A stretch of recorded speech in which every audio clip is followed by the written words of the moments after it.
All right. So, why would somebody else's success be a determining factor of your own success? Okay. So, making this statement, I haven't launched my new business yet because I feel like the area I want to go in is so saturated. And there are so many people, I feel like there are people who are better than me and more knowledgeable than I am. I feel like this is one, I resonate with this feeling, okay? I think that every starting small business owner or entrepreneur, whatever you're doing in life, I feel like there is a point in time when you first start off and you go through this fear because you look at it like she said, you look at it like the people around you who are already doing it are so much better than you are that you're never going to get to that level.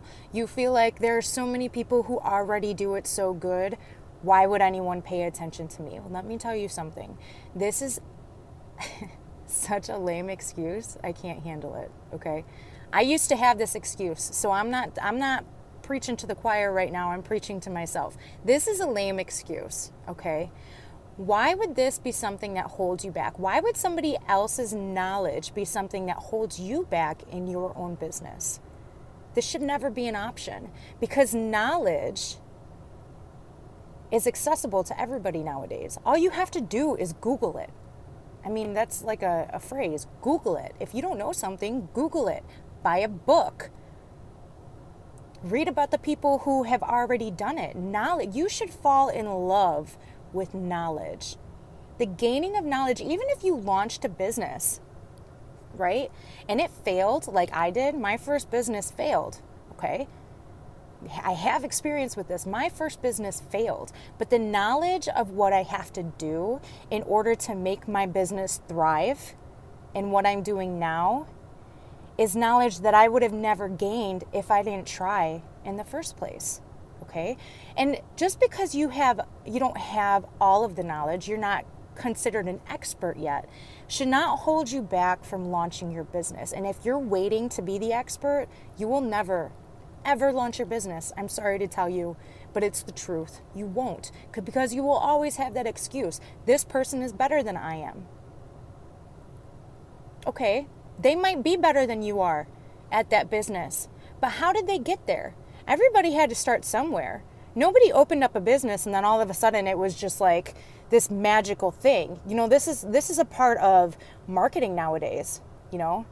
Everyone's like, it feels like the people who are at the top, it happened over, what do they call that? Overnight successes. Overnight successes is such a sham. I can't even explain to you guys.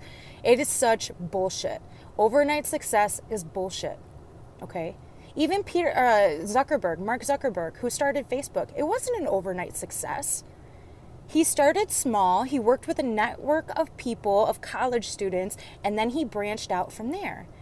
Okay?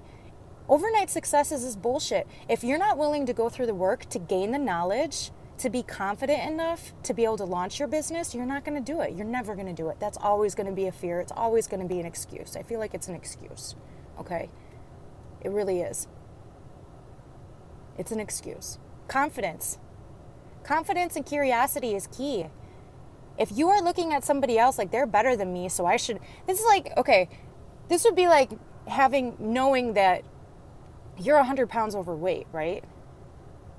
But because the person standing next to you is in shape and you're not, and they're better than you are because you feel like they're better than you because they're in shape, you're just accepting the fact that you're never going to be as good as them, so you're just going to take a step back and allow yourself to continue being overweight for the rest of your life, having those health problems, those health risks that run with having that extra weight on you. Crazy confidence and curiosity. You know, I'm a part of this Facebook group, right? And it's a bunch of leaders in whatever industry they're in. And a lot of it, when you go through the feed, is people asking questions. They are curious about feedback from other people. They already kind of have an idea in their head of what they would do to react to a situation, but they want us to get some extra insight. And there was a gentleman on there who posted, maybe you guys should stop asking so many questions and make a statement. So what he wanted was the people in the group to make a statement. I understand this. I do. I understand that when you're a leader, you need to take a step back and you need to make a statement. So my statement to him was, millionaire mentality is asking questions.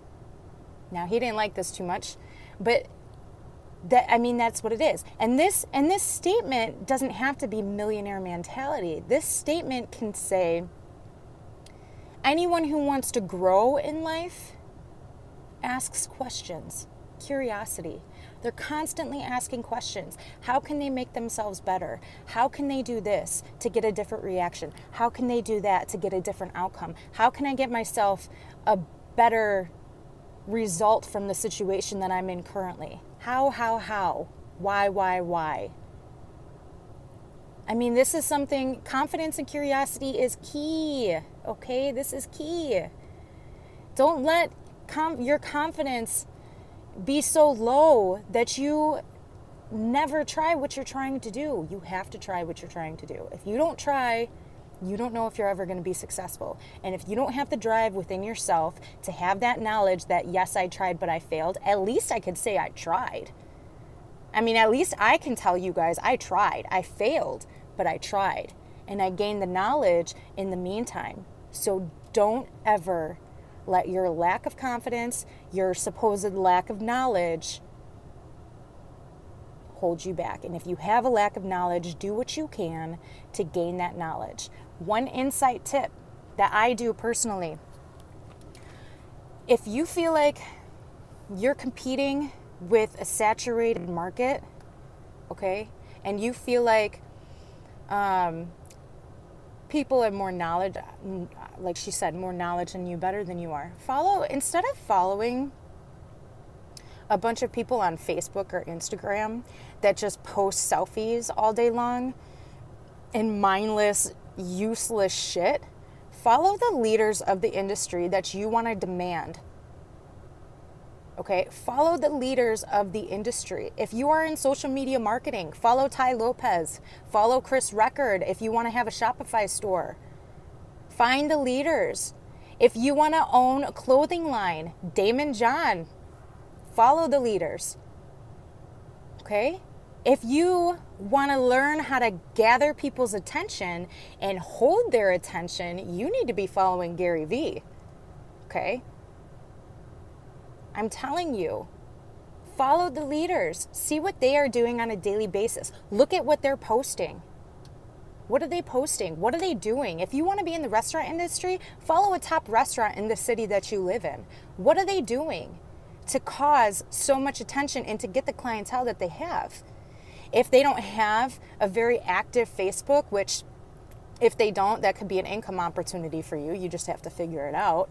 Go to the restaurant, see what they're doing. How are their employees? How do they interact with their clients? How can you, okay, good art is copied. Great art is stolen. This is from Pablo Picasso, okay? Go copy what they do. Sam Walton, what did he do? He was constantly, his wife told him, I think that you spend more time in our competitor stores than you do your own. And he said, I know I do. Why? Why is he doing this? Because he was curious. He felt like somebody knew something that he didn't know. And if they did, he implemented it in their store, making him one of the most successful business people of our time.